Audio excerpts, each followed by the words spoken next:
We're here today on the debut episode of Should They Have the Power with Professor Paul Levinson of Fordham University. Thank you for coming on and being my first guest. My pleasure, Trevor. So, um, I'd like to discuss the world of social media. It's obviously undergoing a few changes at the moment. Um, and I think it's sort of encapsulated in that image of Trump's inauguration with all the tech titans sitting by his side while he said some relatively terrifying things to start off his second term. Um, what is your take on the fact that these tech giants, especially specifically on this episode, we're focusing on social media. What is your take on those people wanting to sit next to President Trump at the inauguration? Well, I'm sure that any supporter of Trump who may happen to be accidentally listening to this interview won't be happy to hear me say this. But, I've been studying media and propaganda for a long time. And a very important part of that study is how Hitler arose to power in Germany in the 1930s. And it's an important point in history, and it's very instructive, unfortunately, in terms of what's going on in the world today, pretty much maybe a little under 100 years later. One of the ways that Hitler gained power and turned the Weimar Republic, which was actually a pretty good democracy, but it was a very new democracy, so it didn't have obviously the history that we have here in the United States with our over 200-year-old democracy. But one of the things that Hitler did is he encouraged the captains of industry in the Weimar Republic to be his supporters. And he showered them with praise. He gave them special deals. He made them feel like they were part of the government. And people often miss this. But the difference, after all said and done, between the Nazis and fascists on the one hand and the communists on the other hand, both of which obviously led to totalitarian societies. And that's still the case to some extent, at least in China, even. But the difference between those two kinds of dictatorships, totalitarian societies, is only that the communist approach glorifies the worker, the fascist approach glorifies the capitalist, and whoever makes the most money is considered to be the smartest, best person to have either in government per se or certainly welcomed by government. And I'll just make one more point here. In a way, Plato was talking about this back in ancient Greece when he wrote the Republic, although he wasn't criticizing it. But when Plato said, well, I think the ideal state would be one that's run by a philosopher king, what he meant were the most successful, and he would throw in there the most intelligent people in the society. And there's really no way to measure intelligence that's generally agreed upon. There wasn't a way back then, there isn't a way now. But success in business is something that can be clearly measured. Okay, so Donald Trump is Plato, not where I thought this conversation was going. We have, I think, two really different scenarios in Elon Musk and Mark Zuckerberg. Um, they might be headed towards the same outcome, but I think on the one hand, you have someone who is ahead of the curve and is creating a right-wing social media network out of uh, out of belief. And on the one other hand, it seems like you have someone who's reacting to the political situation and doing whatever he can to ingratiate himself into it. Is that the type of read you have? I don't really know because obviously I'm not privy, certainly I'm not privy directly to Elon Musk's inner thinking, but I don't even know him. I've never met him, so I can't even give you a personal take on him. I think Elon Musk, though, if I had to say, obviously very much enjoys power and increasingly is thinking of himself as the real, and to get back to the Plato point of view, uh, not Trump is Plato, but Plato would explain this that Musk, and I don't know if Musk has ever read Plato, but Musk envisions himself as a philosopher king. Uh, but obviously, he can't run for president here in the United States because he doesn't have American parents and wasn't born here. And so this is pretty much the best he can do. And I think that is what's motivating him. I know, I think that he's interested, obviously, in making more money, but I think that he is most interested in power. And I often actually do a little uh, quiz with my students at Fordham University. I asked them to rank which of these three things is the most important in your professional life. And the three things I asked them to think about and tell me which is first, second, and third in importance are money, power, and fame. And obviously, they're all related to each other because if you have power, it's easier to get fame. The same is true with money. So I think in that sense, both Trump and Musk are very similar. They both crave all three. But what I think increasingly Musk is craving is power. And that was the reason Trump ran for president in the first place in 2016 and ran again actually two times, and obviously 2020 and 2024.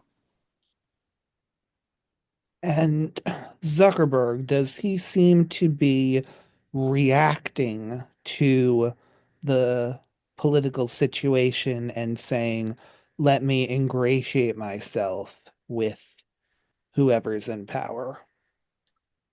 Yeah, I mean, I think that what goes on in that billionaires club is, and it doesn't matter whether it's Jeff Bezos, it doesn't matter whether it's Mark Zuckerberg, they're all the same in that they're always looking at each other and trying to pick up cues and clues as to what they might do to become more powerful, to become more rich, to become more famous, all those things. And I think that Musk has blazed a trail. And I think that the other captains of our social media industry see that Musk has done very well. I mean, he's so close to the president. He practically has a cabinet position. He's there, in Mar-a-Lago, more often with Trump than he's out in California, et cetera, et cetera. They want that power too. And it looks good to them, and that's why they're flocking to Trump as well. One of the common refrains from the right in the last few years has been that social media is engaged in censorship and they're effort is to create laws that would forbid social media to censor anyone based on political points of view.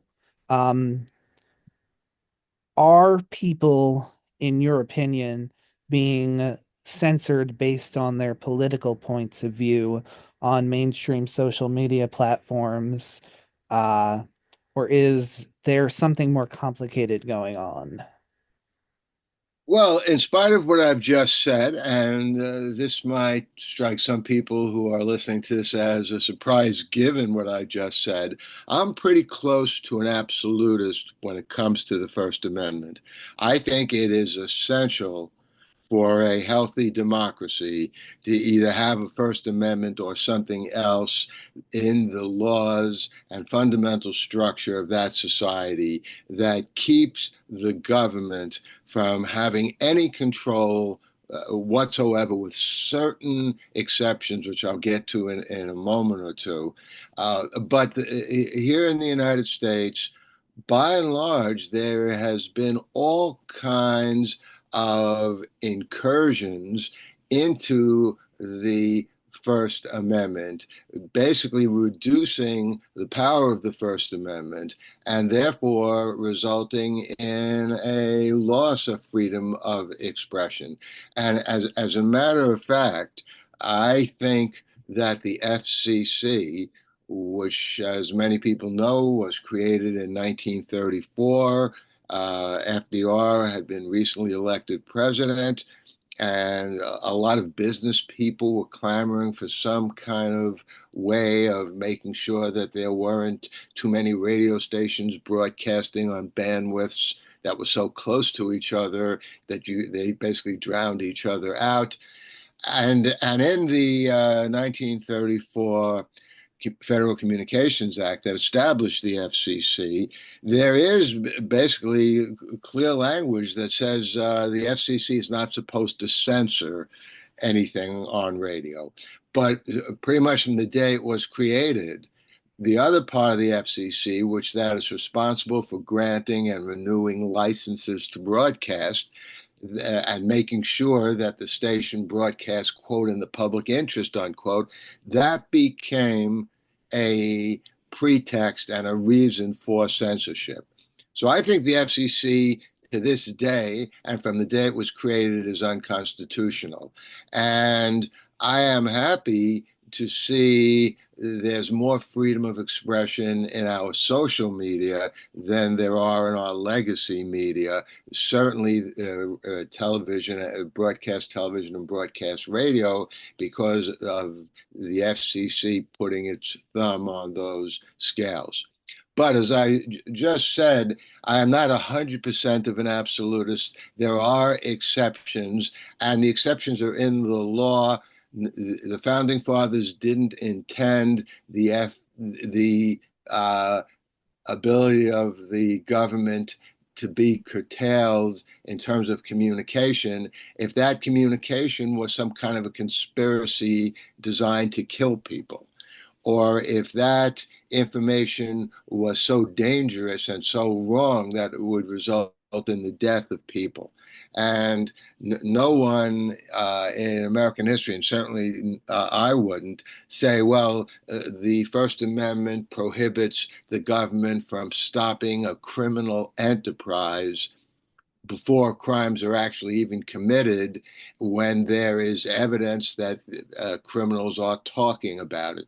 So, to use a non-controversial example, no one would think that a group of people who are planning to rob a bank should be left alone, in some kind of private or public, if they were dumb enough to have a public discussion and planning to rob a bank. Everyone would say, no, the government should jump on those people. The uh, communication system, the media site in which that discussion was going on, should tell the government about that with a view to stopping that crime from happening.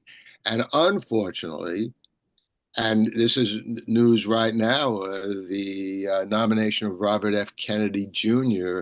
to have a cabinet position, Secretary of Health, I think is one of the most dangerous of all of Trump's appointments, and he has many appointments that are dangerous to the point of being insane, in my view, given Robert F. Kennedy Jr.'s campaign against vaccines, which have saved millions of lives. So, to make a long and complicated story short, I am in favor of all political opinions being expressed in social media. Nothing wrong with that. And in fact, that's freedom of expression. That's what democracy is all about.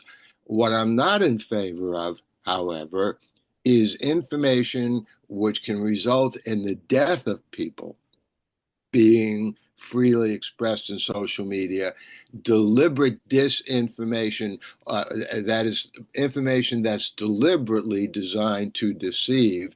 And we can throw in misinformation, even honest mistakes.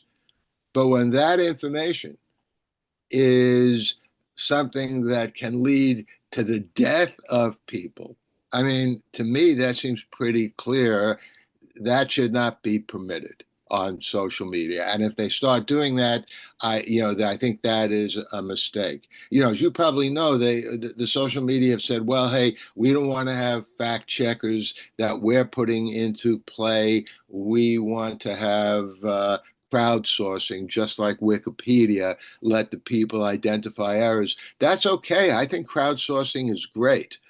But at the same time, there's nothing wrong, and there's a lot good with the social media itself identifying these kinds of disinformation packets that are literally lethal in terms of the effect they can have on people.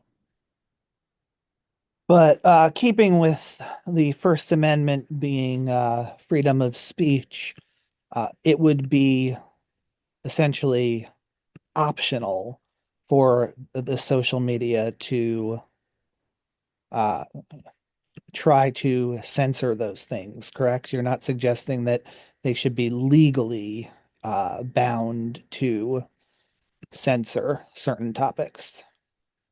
Right. I'm not saying they should be legally bound. And just to be clear, and a lot of people, for some reason, miss this point. The First Amendment applies to the government. The First Amendment applies in the first place when the amendment was written and ratified in the 1790s to the federal government.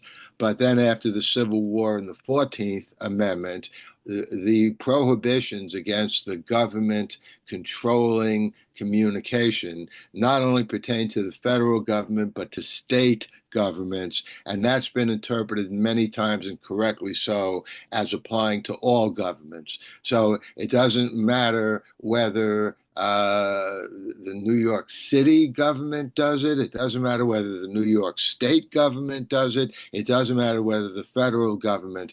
The combination of the First and 14th Amendment prohibits that. Twitter, X, Meta, Facebook, whatever you want to call these systems, whatever they choose to call themselves, none of them are the government. So they have the right to censor as much as they want. And I'm not saying that's right either. So that's why it's a sometimes confusing and complicated situation. So, yes, what you just said is correct. The social media system is not violating the First Amendment if they censor.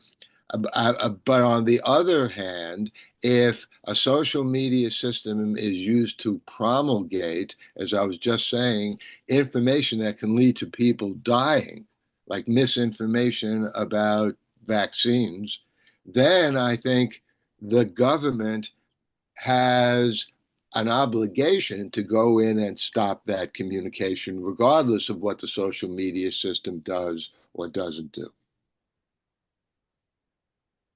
So, social media, they aren't technically the government if they are censoring certain speech, but um, we saw during the Biden era a lot of people upset that Biden and his administration were communicating with social media as to which items they felt might be uh, dangerous might be Russian disinformation, and they could sort of put their thumb on the scale of social media decision. Again, legally, these platforms were making their decisions on their own, but it obviously isn't necessarily easy to say you're going to just disregard what the most powerful person in the world is saying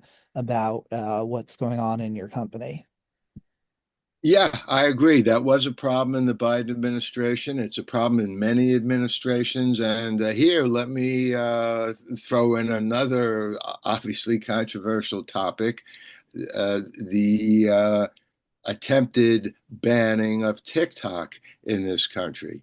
And if you look at the reasons that that law was passed and signed into law, the bill was passed by both houses of Congress.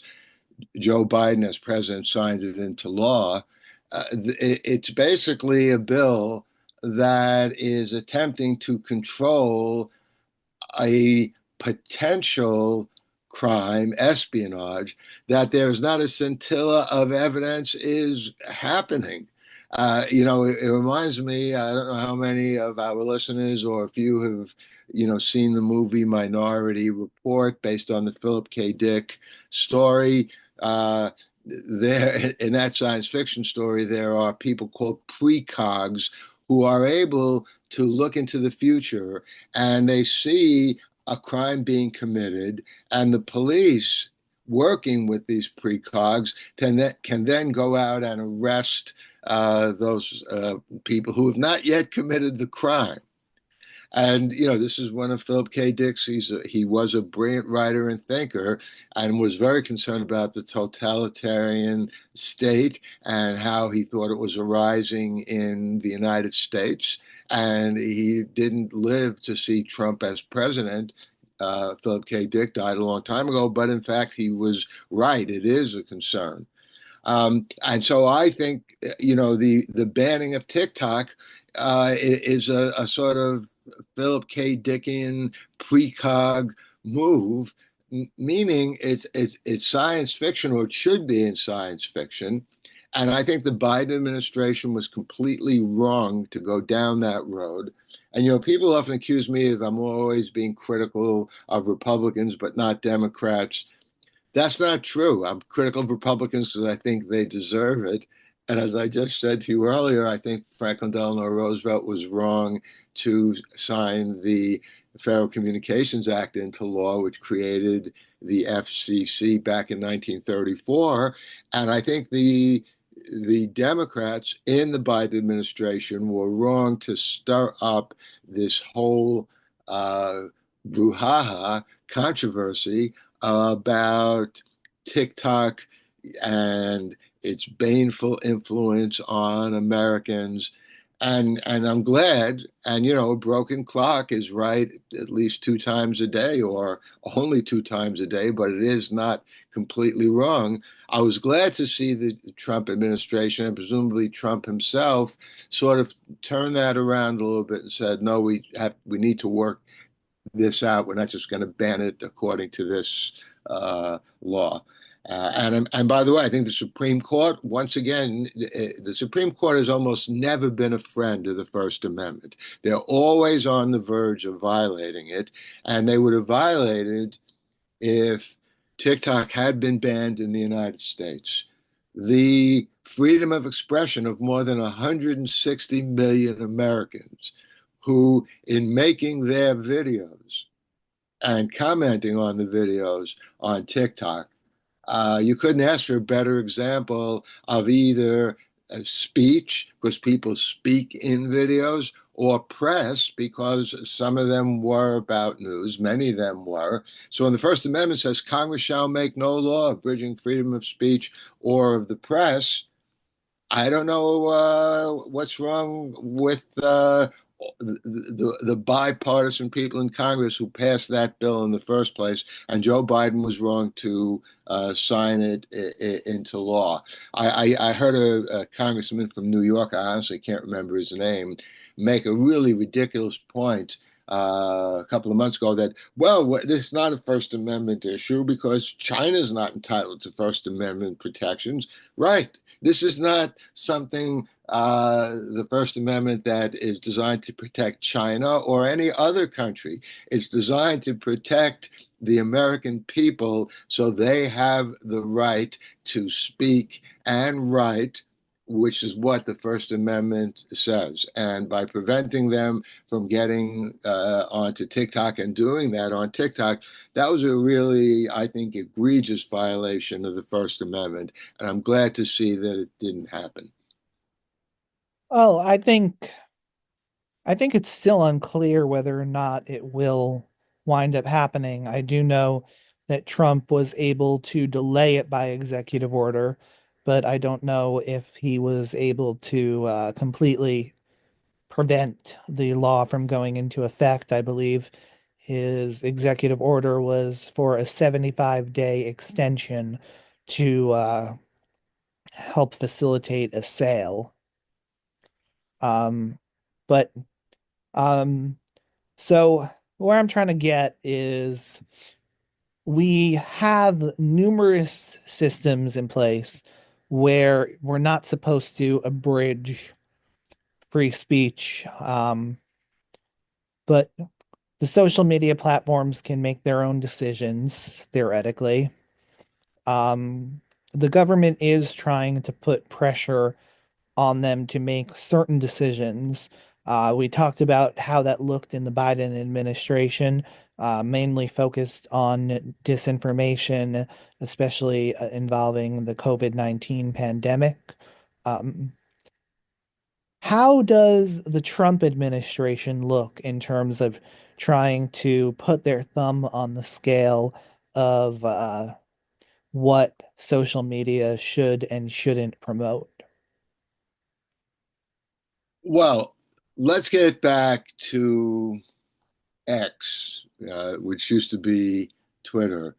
And there have been claims, and I haven't directly investigated them, but I wouldn't have any big doubts about whether they're being whether these claims are valid and what they're claiming is true or not. But there are claims that people on X who have been critical of Musk have had their accounts canceled, things like that. And uh, again, if all that is happening with the ascension of Musk to such a powerful position, and the same to a lesser extent with other social media, if all that is happening is that there is a uh, favoritism towards right wing views to the extent where progressive views are in any way suppressed or not allowed to be disseminated, then that's not something I would ever defend. And in fact, I'd severely condemn because uh, what the Trump administration and what Musk are saying is that they're in favor of unabridged free speech. So that's a complicated, complex issue, as I've been saying. I'm in favor of that too, but not if it results in the loss of life of people. But the substitution of anti woke ideology for what the right wing views as woke ideology, that is not in any way a step forward for freedom of expression. That's just substituting one favored kind of expression for another, and the, again, suppression of the unfavored kind of uh, ideas. So it may be a little too soon to see exactly how that plays out, but it's certainly something that we all need to keep an eye on. And certainly I'm keeping an eye on it. And, the proof will be in what actually happens in the months ahead. These claims, and again, I haven't investigated them. They may be true. There might be exaggerations. So I honestly don't know. But the claims that progressive points of view are being suppressed on X and if on any other social media, those need to be taken seriously. And if those claims are valid, then everything that Trump and his supporters are saying about that they're in favor of freedom of expression is just plain and simply a lie. So the First Amendment, very specifically, that the government can't do anything to suppress freedom of speech. Now, um, they haven't made laws, but my my hang up here is that we have Donald Trump, president and owner of a social media company. We have Elon Musk, uh, right-hand man to the president, official member of the government, and owner of a social media company. And we have Mark Zuckerberg, threatened by the president, owner of a social media company, really playing up his right-wing bona fides at the moment. There isn't a law being made, but it also seems an awful lot like a government action. I agree with you 100%. And I've been saying already, as far as Elon Musk is concerned, I think that Elon Musk should have resigned as CEO of X the moment he took any kind of official position in the Trump administration. You can't stop someone from being an advisor, in effect, off the record, because to try to control that kind of thing, that's an invasion of the privacy and even to some extent the secrecy that sometimes might be required in a government operation and how the government reaches decisions. But it seems to me, and I think this is what you are getting at, that for someone to be both CEO of this hugely powerful media system X and be a formal literally named advisor to the president. That is a very bad idea. And I don't know if it's explicitly illegal, but it's certainly not something that makes any sense to me because you want the government to be representing the people, not the business interests of a particular, in this case, social media system.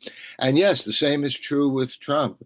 He, obviously owns Truth Social, which actually should be called Lies Social. I mean, it's misnamed. Somebody should tell the FTC about that because so much of its information, as far as I can tell, is not truth. But, that's just my opinion. I'm sure people disagree with that. Some people will disagree with that. But I think the same applies to Trump, and the same applies to anyone who holds any position in the government, uh, especially if the government is in any way involved with the business that that person is CEO of. And obviously, the government, if you look at the TikTok situation, is very much looking at social media.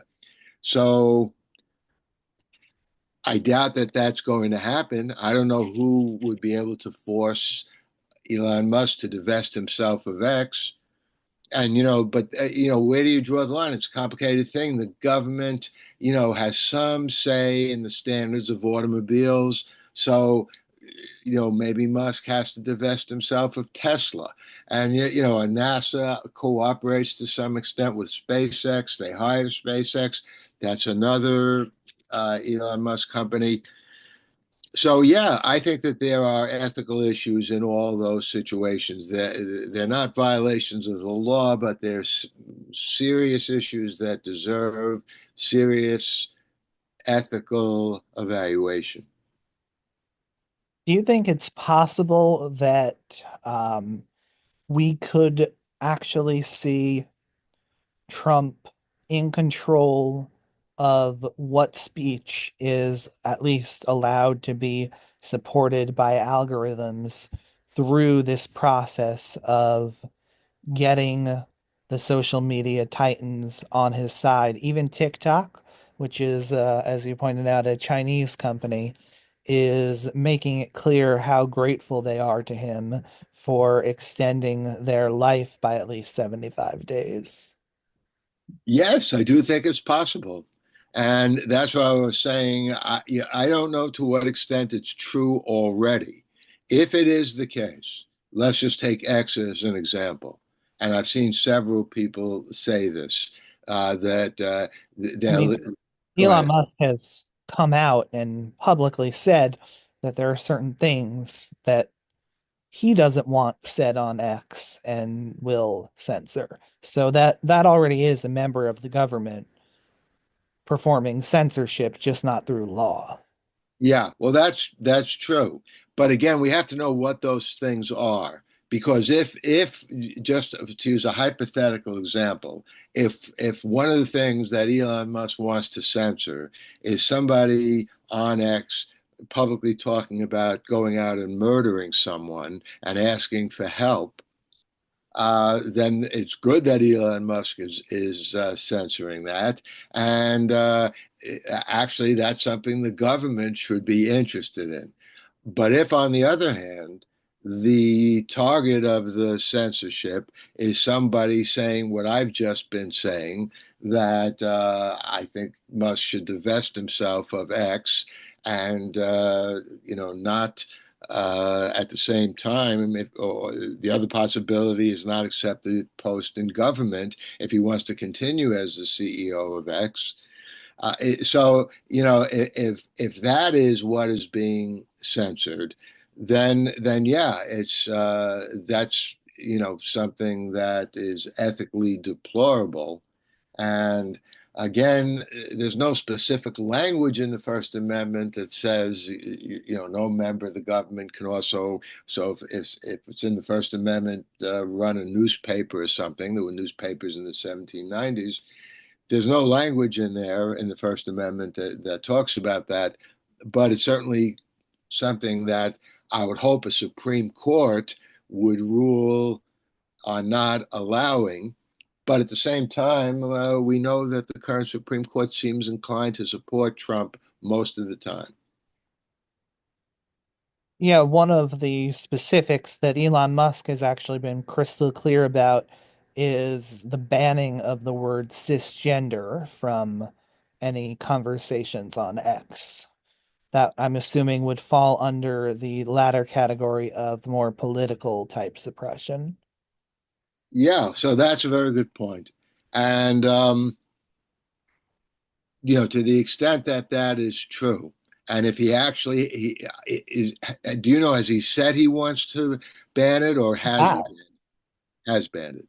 Okay, so so I would amend what I was just saying. That in itself is just a blatant violation of the First Amendment simply because Musk, as CEO of X, now also happens to be a member of the government, and it's the government, not just a company X doing the censorship, and that's why I said before, the any business, and it doesn't matter whether it's X or, for example, CBS, who bleep out curse words during the Grammys because they're afraid the FCC is going to fine them.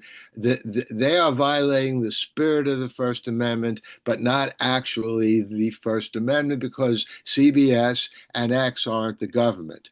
But the fact that Musk now is in the government and is a representative of the government, Yeah, so that example in and of itself, I think answers the question. So that is a violation of the First Amendment, crystal clear. And what about the use of algorithms? Um, Theoretically, they could allow anyone to post anything, but whether or not it's seen by anyone is another question. Also, a very well-known thing that Musk has been doing with X is using his control of the company to force people, no matter what they follow, no matter what they tend to be interested in, to force people to engage with sort of far right content to the point where he's lost a lot of advertisers because they know for a fact that regardless of who the person is on the platform, that their ads will be appearing next to people who, in some cases, are out and out, like, white supremacists.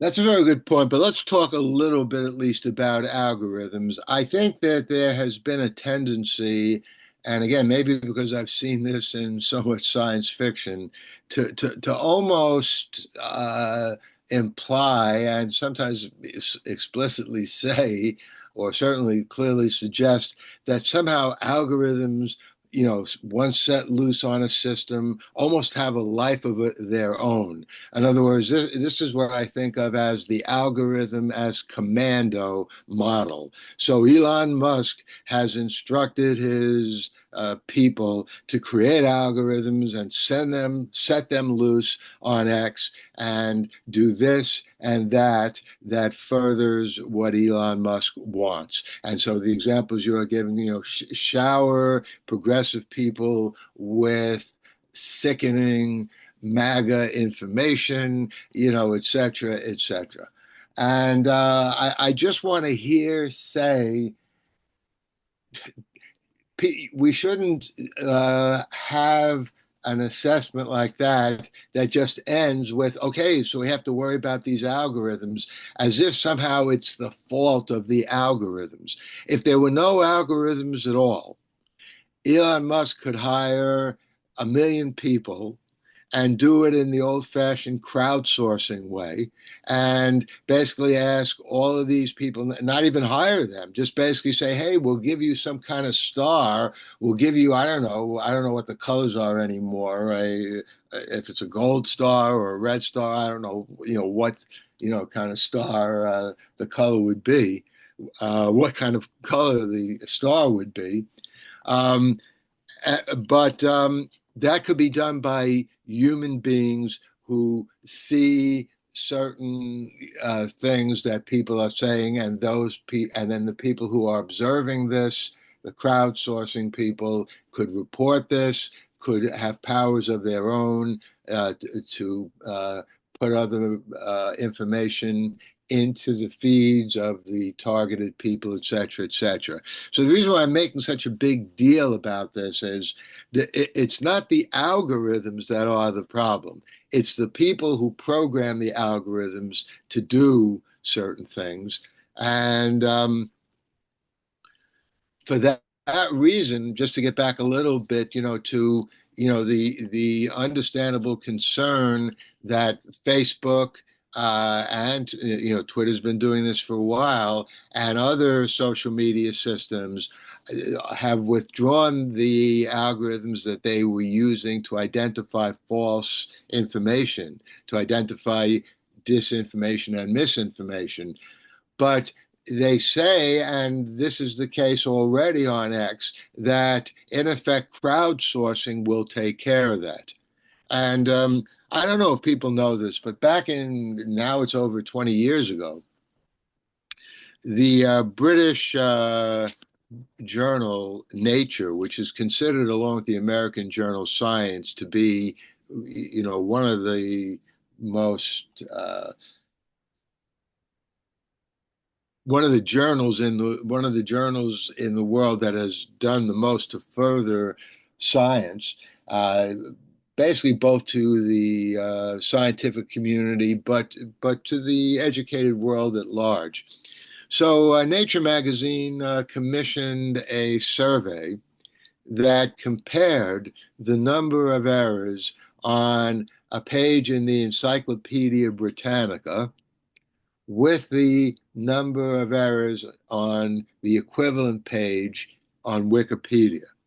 And everyone thought, as the survey was being done, that this would show that the Encyclopedia Britannica was far more reliable than Wikipedia because, as I'm sure you know, Wikipedia has no expert editors. Wikipedia consists of readers who are editors. So you can do it, I can do it, even your cat could do it, if it had access to a keyboard, although I don't know if it could type words in that people could Not going to give him understand. that much credit. He, Okay, so the fact is, what this survey was a very very important attempt to understand, well, how effective is crowdsourcing? How effective is Wikipedia, which, absent experts determining what's true or not, basically allows anybody to put whatever they want into a Wikipedia page, but then anybody who reads the page can correct the page. And a lot of people are not aware of this survey, even though it happened over 20 years ago. But remarkably, and much to the Encyclopedia Britannica's consternation, the results of the survey showed that the number of errors were equivalent on comparing a given Wikipedia page to a given Encyclopedia Britannica page. They both had the same number of errors. And that showed that crowdsourcing is very effective.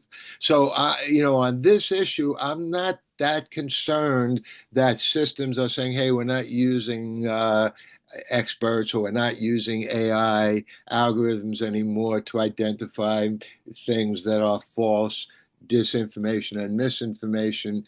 Uh, but they are saying they're relying on crowdsourcing, which is what these community notes on X and whatever they're called on Facebook are. And that has proved to be a fairly, and in fact, very reliable system for identifying errors. okay, a little bit of hope there. Yeah, Um,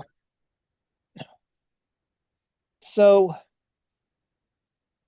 I guess where I'm getting right down to it is my major fear is that the First Amendment can't be breached by the government, but it really does seem like Donald Trump is working quite hard to form a public-private partnership that would have sort of the same effect of infringing upon free speech from the government.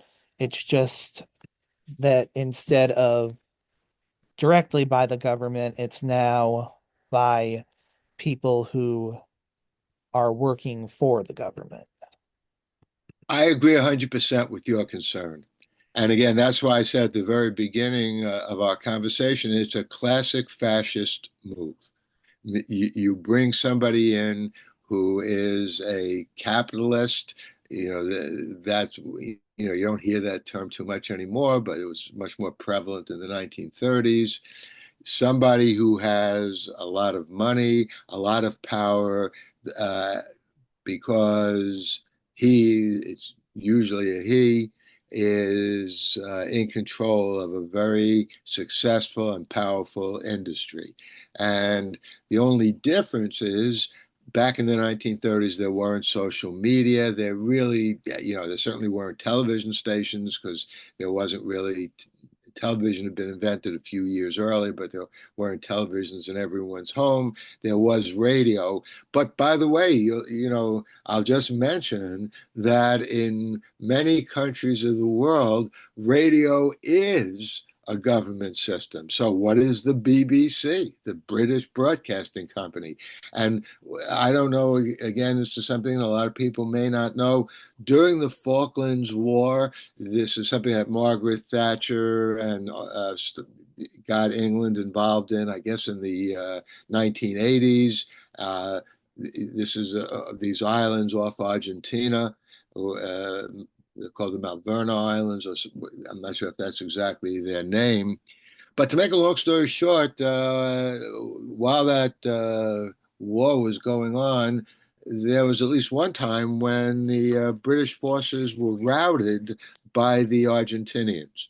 And Margaret Thatcher just ordered the BBC not to broadcast that news. And, I always thought, and even before then, but to me, when I found out about this back in the 1980s, and I was a communications professor then as well, I remember telling my class, this is one of the reasons why the United States has been such a powerful democracy, because we have our media separate from the government. Yeah, the government, you have the Voice of America, there are government broadcasts and so on. But when you have somebody, as we've been talking about, with the power and money of Elon Musk, who is both in the government and CEO of this powerful social media system, that basically makes us no different than the BBC and England. And they at least are a democracy. They've pretty much managed to be a democracy. But Hitler used radio in his country. That was one of the ways he propagandized the German people. And his power as a voice on German radio was really essential in his fascist dictatorship, which was what Nazi Germany was. Well, terrifying, terrifying stuff. Um, I want to close it out by visiting uh, something you said you disliked a lot, which is the FCC. Their discussion of investigating mainstream networks for being too against the public and possibly canceling their broadcast license. How legal would that be? Well, see, this is exactly what I've been saying, like a broken record, ever since I got into the academic world and began writing publicly and so on. So we're talking about the late 1960s, early 1970s. And just about everyone thinks I'm overreacting. Oh, come on, the FCC isn't that bad. But what I've been saying nonstop, with very few people listening or agreeing with what I was saying, is, you know, once you let the FCC go in and, for example, in the 70s and 80s, demand equal time, that a broadcast operation has to give equal time to both sides, of the news. Um, I thought that was a terrible idea because it was the government again getting involved and in communications, which should be totally separate from the government. And I said back in Trump's first term, this tragically is now a realization of what I've been concerned about for these 50 or more years. And you're right to be concerned about it. And and the broadcast media, CBS, to give an example, has paid millions of dollars of fines levied by the FCC against it, uh, starting with that idiotic thing that happened during the Super Bowl, like 2002, 2003, where Janet Jackson had a quote, these are her words, a wardrobe malfunction. And you could see her breast for like a split second. And actually, the chair of the FCC, who was I actually he's probably still alive, so I won't use the past tense. But he is the son of Colin Powell, who did pass away a few years ago. He was chair of the FCC then, and he basically got up the next day and said, "We have to do something about this. We can't let this happen. Everybody is watching this. My son was watching. You think his son saw some horrible thing?" His son saw, if his son saw it at all, a part of the human body for a split second, and this is what the FCC is getting upset about. And I was saying back then, and I'll say it now, now we're seeing this bitter fruit uh, harvested, or whatever the best metaphor is, and distributed, and it is now in danger of destroying our free media system here in the United States. And if indeed the FCC investigates these legacy media, that is going to be a very sad day for the United States. But we've had many sad days, and this is why anyone who values their freedom needs to stand up and oppose what Trump is, or Trump supporters are saying they want the FCC to do. And while they're at it, let's have the FCC abolished. The Trump Republicans are all in favor. We'll abolish this, we'll abolish that. Let's abolish this vehicle of censorship, the FCC, once and for all. And then it won't matter if you have a president like Trump. All right. Um, Paul Levinson, thank you for your insights today. My pleasure. Good talking to you, Trevor.